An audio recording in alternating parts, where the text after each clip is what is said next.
Como São Francisco de Assis morreu? São Francisco de Assis é sem dúvida uma das pessoas mais populares do cristianismo. Sua conduta durante sua breve vida fez com que se tornasse um modelo a ser seguido por muitos cristãos.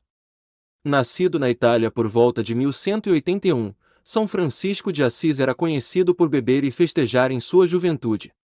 Depois de lutar em uma batalha entre Assis e Perugia, Francisco foi capturado e preso até seu resgate ser pago. Ele passou quase um ano na prisão aguardando o pagamento de seu pai, e, segundo a lenda, começou a receber visões de Deus.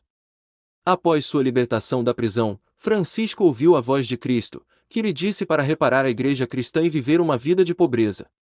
Consequentemente, ele abandonou sua vida de luxo e se tornou um devoto da fé. Sua reputação se espalhou por todo o mundo cristão.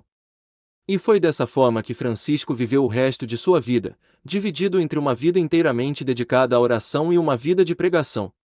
Uma das características que mais marcou a vida de Francisco foi o amor pela natureza e pelos animais. Vários relatos diziam que ele conseguia acalmar animais selvagens, como na história do lobo. O lobo atacou Francisco, mas ele rezou e foi em direção ao lobo. O lobo obedeceu aos comandos de Francisco, fechando a boca e deitando-o aos pés dele. Francisco prometeu que as pessoas da cidade alimentariam o lobo regularmente se ele prometesse nunca ferir outra pessoa ou animal. O lobo nunca mais machucou pessoas ou animais.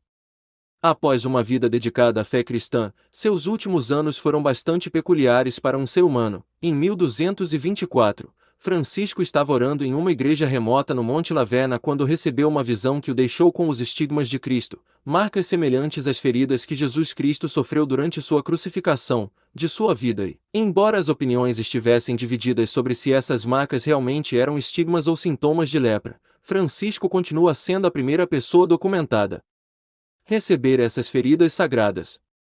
Além de suas marcas estigmatizantes, Francisco sofreu muito no final de sua vida de tracoma, uma infecção ocular que pode levar à cegueira. Essa condição o deixou com uma sensibilidade extrema à luz e lacrimejamento excessivo ou secreção ocular. Na época, os médicos de Francisco acreditavam que esse rasgo fosse a causa de sua visão enfraquecida, mas agora parece que era um sintoma.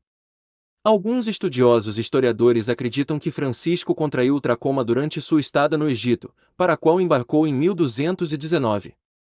Aqui ele também parece ter contraído malária.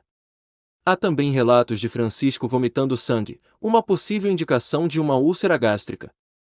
Os tratamentos para essas doenças parecem quase piores do que as próprias doenças. Cauterizar o rosto de Francisco com um ferro quente e perfurar seus tímpanos foram tentados.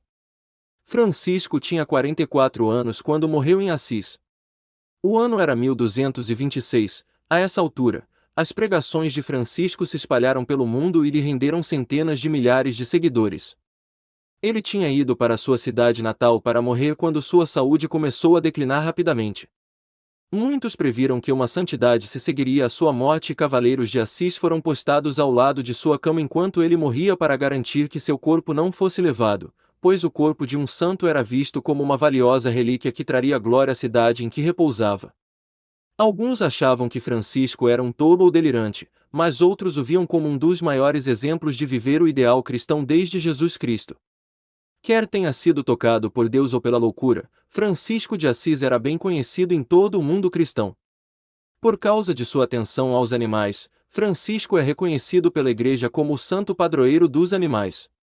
A comunidade iniciada por Francisco e seus seguidores tornou-se a Ordem Franciscana da Igreja Católica, cujos padres se distinguem pelas vestes rústicas que costumam usar. A ordem ainda atende os pobres em todo o mundo. Em 1228, apenas 2 anos após sua morte, o Papa Gregório IX canonizou Francisco como santo com base em evidências de milagres durante seu ministério. E foi assim que São Francisco de Assis morreu. Se você gostou, deixe seu comentário e inscreva-se no canal. Até o próximo vídeo.